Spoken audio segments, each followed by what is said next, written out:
శ్రీరామ రామ రామేతి రమే రామే మనోరమే సహస్రనామ తత్తుల్యం రామనామ వరాననే. రామ రామ రామ అని 3 మాటలంటే చాలు పార్వతి విష్ణువు యొక్క సహస్రనామములు చెప్పేసినట్టే.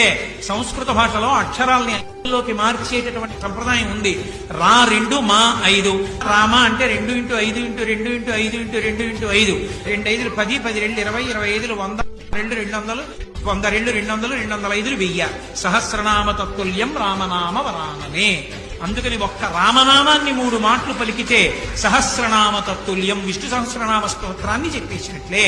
అంత గొప్ప నామము. రామనామాన్ని మీరు ఏదో పిల్లాడికి పేరుగా పెట్టుకుని ఒరే రామ ఇలారా రామ ఇలారా అని పిలిచినా సరే పాపహారం.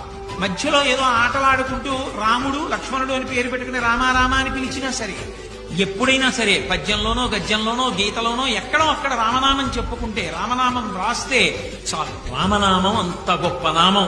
అందుకే అటువంటి నామాన్ని సదా స్మరించి శ్రీరామనామాన్ని మనసులో అనుకుంటూ శ్రీరామనామాన్ని వ్రాసినంత మాత్రం చేత రామచంద్ర ప్రభువే మనం చేరుకోవలసినటువంటి స్థితిని నిర్దేశిస్తాడు.